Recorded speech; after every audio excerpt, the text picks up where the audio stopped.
नमस्कार मेरे प्रिय छात्र छात्राओं। मैं अभिनीश सुराणा, प्राध्यापक एवं विभागाध्यक्ष शासकीय विश्वनाथ यादव तामस्कर महाविद्यालय में कार्यरत हूँ। आज आपके बीच आया हूँ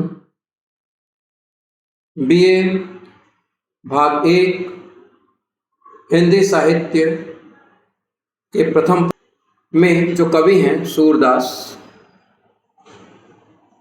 उनकी काव्यगत विशेषताओं को लेकर के हम आज चर्चा करेंगे कि भक्ति काल के अंतर्गत जो कृष्ण काव्यधारा के प्रखर एवं उच्चतम कवि सूरदास हैं, उनकी काव्य रचनाएं उच्च कोटि की काव्य रचनाएं हैं।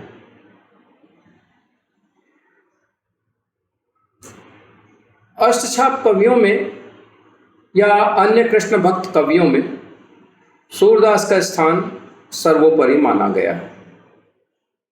सूरदास की सर्वश्रेष्ठ रचना सूरसागर है, यह आप सभी जानते हैं, जिनमें कृष्ण की बाल लीला तथा प्रणय लीला गायन की उत्कृष्टता के कारण सूरदास जी को महाकवि बनने का गौरव प्राप्त है। सूरदास जी के काव्य के प्रमुख वर्ण विषय हरि लीला गान है। सूरसागर के मंगलाचरण में ही सूरदास जी ने अपने काव्य का उद्देश्य निरूपित कर दिया था।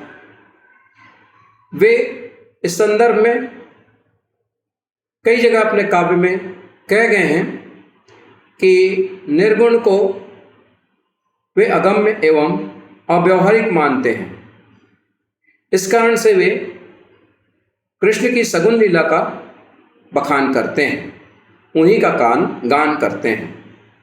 जैसे उन्होंने एक जगह कहा है, अविगत गति कछु कहत न हावै, सब विधि अगम विचारत, ताते सूर सगुण लीला पद गावै।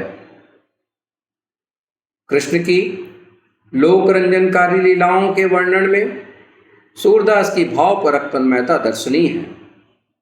सूरदास वात्सल्य के कवि,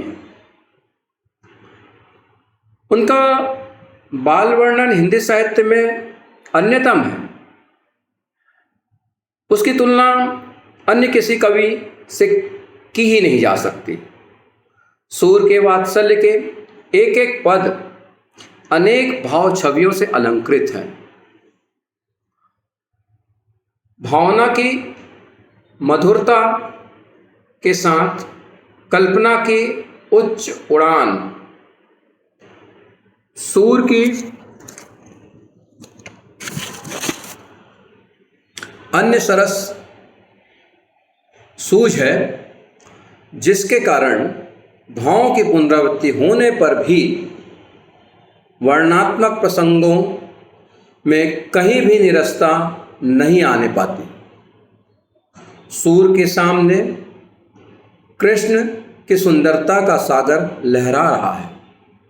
सुंदरता का यह सागर नंद भवन से उमड़कर ब्रज की वीथियों में बहा करता है।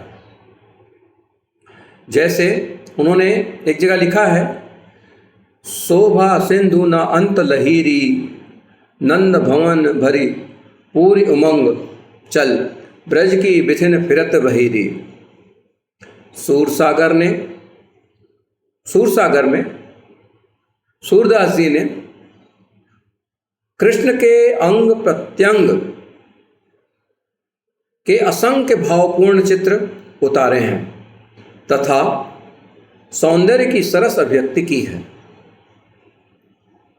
उन्होंने इन अभिव्यक्तियों के चित्रण में अलंकारों की झड़ी लगा दी।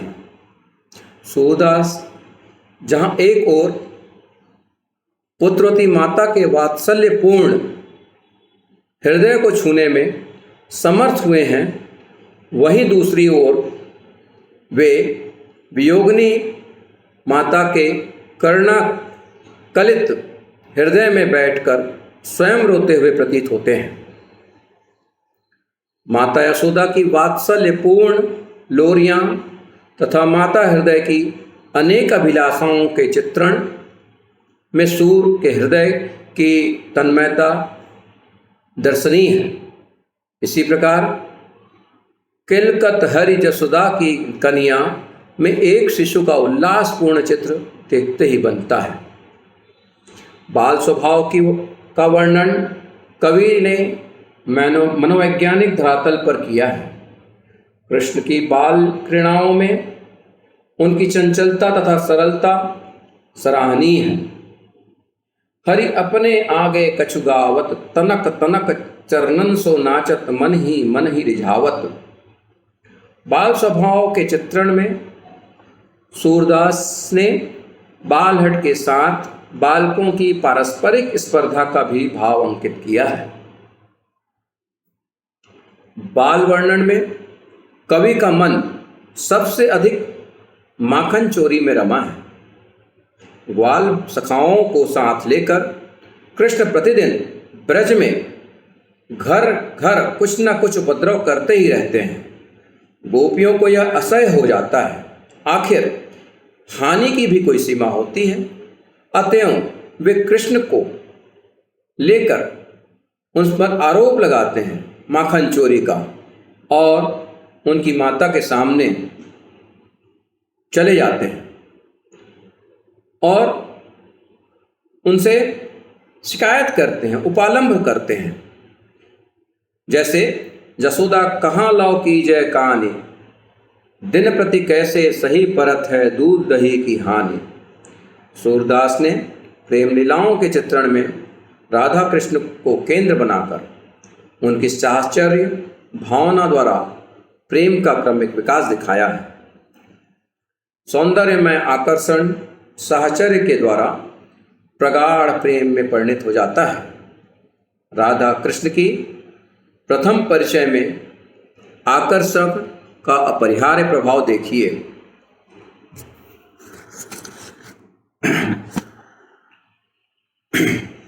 खेलत हरि निकसे ब्रज खोरी, औचक ही देखी तह राधा, नयन विशाल भाल दिए रोरी। सूर्य श्याम देखत ही रीझे, नयन नयन मिली परी ठगोरी।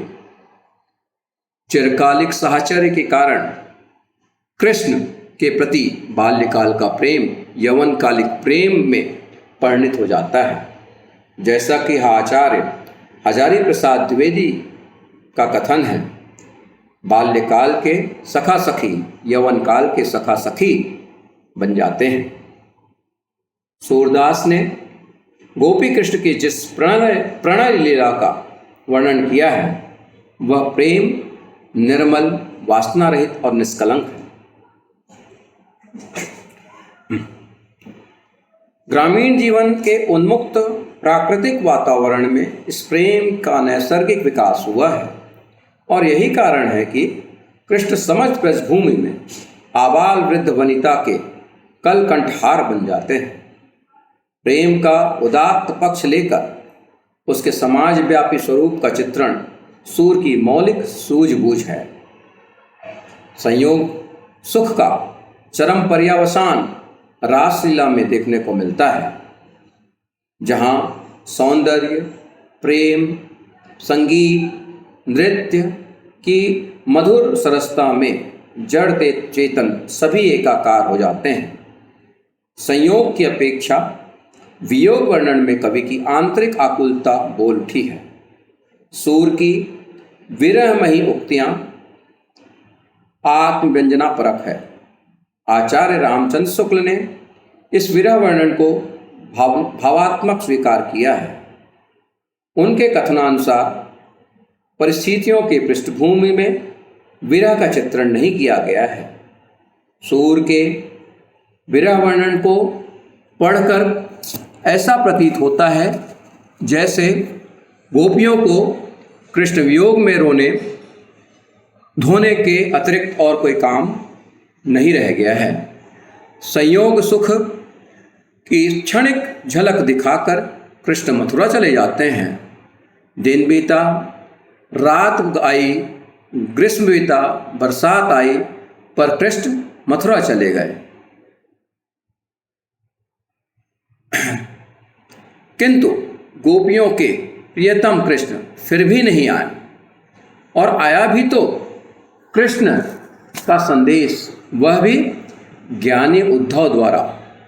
इसी से गोपियां आश्चर्यजनक चकित होकर के उद्धव की बातों के स्पष्ट समझना चाहती हैं, उद्धव की बातों को स्पष्ट समझना चाहती हैं।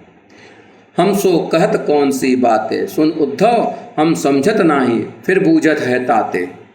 यद्यपि भ्रमर गीत में प्रेम के अनेक सूक्ष्म अंतर्वृत्तियों का मार्मिक प्रकाशन हुआ है, किंतु भ्रमर गीत का मुख्य उद्देश्य निर्गुण मत का खंडन कर सगुण मत का प्रतिपादन करना रहा है।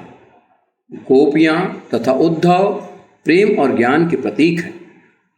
प्रेम की पक्षपातनी गोपियाँ भ्रमर गीत में पग पग पर ज्ञान और योग का उपहास करती हैं, यहाँ तक कि वे अपनी विरह व्यथा भूलकर ज्ञानी उद्धव का परिहास करने लगती हैं। जैसे उद्धव भली करी तुम आए, ये बातें कहीं कहीं या दुख में ब्रज के लोग हंसाए। अंत में ज्ञानी उद्धव गोपियों के प्रेम से पराभूत रसमग्न हो जाते हैं। इस प्रकार गोपी उद्धव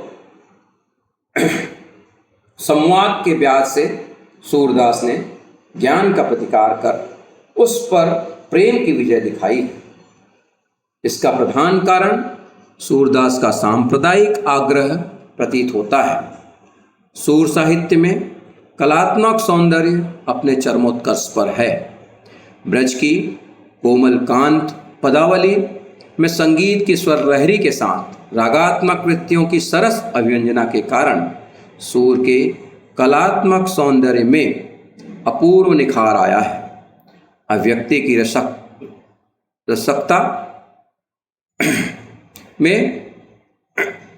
की रसता में अलंकारों का सहज प्रवाह है। सूर ने मधुर भावों की अभिव्यक्ति में कल्पना का ऐसा रंग भरा है जिससे उनके पुनरावृत्ति भावों में न्यूनता की सरस सृष्टि हुई है। मार्मिक अनुभूतियों की मौलिकता के साथ भाषानुरूप अभिव्यंजना कौशल ने सूरदास को रस सिद्ध कवि बना दिया है। मेरे प्यारे विद्यार्थियों, आप सभी को सूरदास के इस काव्य सौंदर्य की व्याख्या समझ में आई होगी। सूर का काव्य किस प्रकार का काव्य है, निश्चित ही यह आपके लिए आपके पाठ्यक्रम में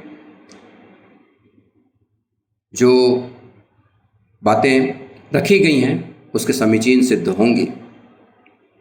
धन्यवाद।